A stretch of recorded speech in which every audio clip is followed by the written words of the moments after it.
What's up, space pirates? This is your Admiral, the genially judgmental Dr. Disaster, and it's been a minute since we have checked in on how Stellar Blade is doing after it was released on PC, and wowza, look at those numbers. Stellar Blade has been released on PC for a little over a month now, and according to VG Analytics here, the game has sold just about 2 million units on the Steam platform. Not bad for a game that was originally released over a year ago. It turns out though that the aesthetic for Stellar Blade is something that gamers appreciate. After all, Eve's design was based on a literal Korean supermodel, so it stands to reason that it would sell well. Now, compare that to the model that was used for Ghost of Yotei, and you can see why some gamers are saying, nah, not interested when it comes to that game. 1, 2, 3, 4, you're gonna fall through the floor! And that brings me to the upcoming game Wuchang Fallen Feathers, which is set to release in about a week and a half, and that game's main character has an aesthetic that is similar to what we saw in Stellar Blade, in the sense that she actually looks like a female, and as a result, people are flocking to this game. Unlike another game that came out recently, South of Midnight, and which sold like shit. According to VG Analytics, that game, which has been out for over 3 months now, but it hasn't even sold 90,000 copies yet, and its player count on Steam is absolutely pathetic. Games like Wuchang Fallen Feathers could offer them some pretty valuable criticism. Don't be such a boy! The formula simply isn't hard. When a video game comes out, the designers ought to have made the main characters look like idealized versions of whatever it is they're representing. Male characters should have an action hero aesthetic, often muscular guys like Kratos or something like that, and the female counterparts should look exactly like what they've done here with Wuchang Fallen Feathers. The numbers for this game on Steam are solid thus far, and in retail stores I am hearing that the game is selling reasonably well also, which is a good sign for a game that will likely sell a shitload more in the East rather than here in the West. It's amazing how well a game can sell though, as long as when gamers see the character, their reaction isn't, "Where are you taking this thing?"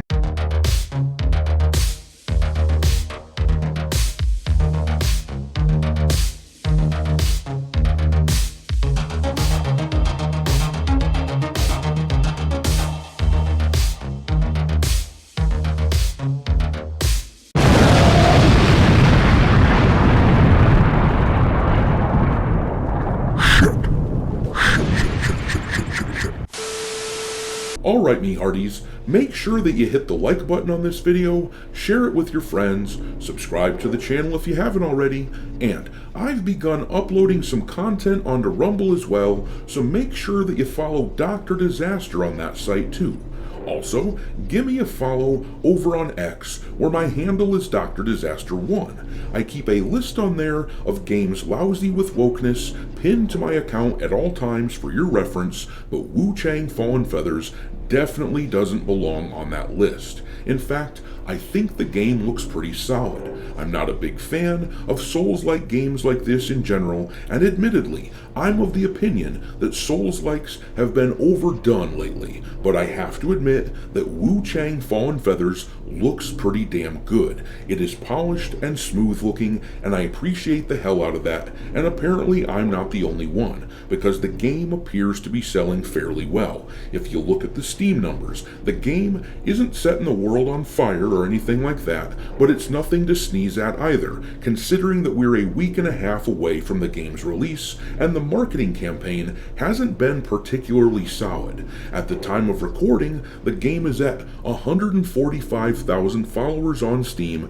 and they have hit the number 25 spot on the Steam top sellers list. Not not bad, considering this appears to be the first game that developer Lean Z has ever made, and they haven't put much into marketing this game, at least not here in the West. And speaking of that, the game is likely to see a massive number of sales over in the East, particularly in China, which explains why we see such a high follower count on this game before launch. Apparently, it is common in China for the Chinese people to follow a game but not to purchase until launch, which, by the way, that's extremely sensible.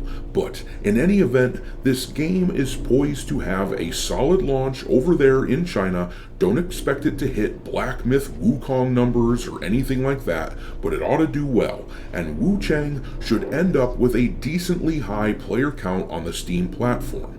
But in retail, the game is making some reasonably good waves as well, being only $50 in a world where Western studios are regularly pushing toward $80 releases is likely a big help. But as most of you likely know by now, I used to own my own retail store which sold video games, and I still have contacts in the retail world sympathetic to my views who feed me some information. In fact, I have a few contacts who, when combined, have access to the sales data of nearly 50 retail stores, and they often let me know how well certain games are selling as pre-orders, which gives us an idea as to how well a game will sell on the market at large when it releases.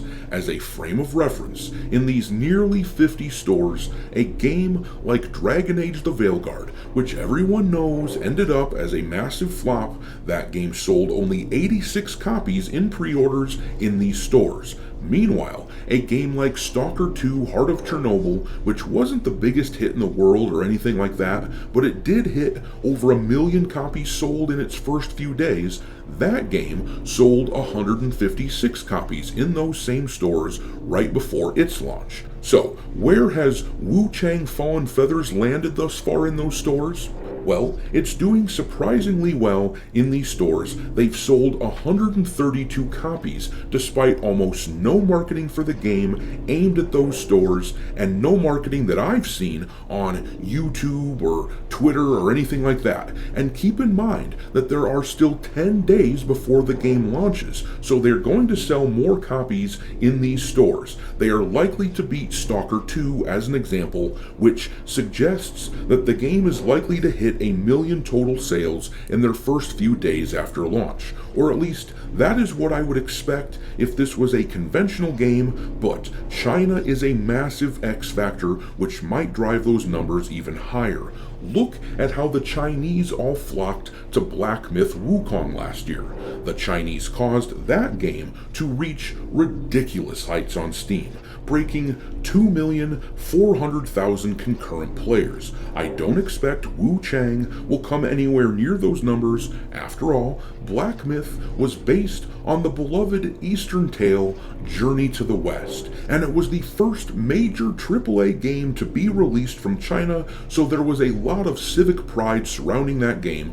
Also, in the West, that game, Black Myth, got a lot of buzz because they were feuding with Sweet Baby Inc. and game journalists at a time when Sweet Baby was one of the biggest stories in gaming. So, there were a lot of things that Black Myth had going for it, and Wuchang is unlikely to climb anywhere near as high as Black Myth in its numbers, but don't underestimate the power of female characters who don't look like bulldogs. But I'm gonna leave it there. What do you make of Wuchang Fallen Feathers? Do you plan on buying it?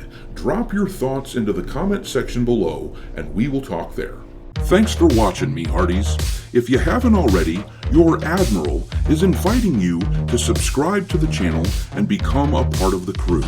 Life as a space pirate may not be glamorous, but there's always plenty of booty.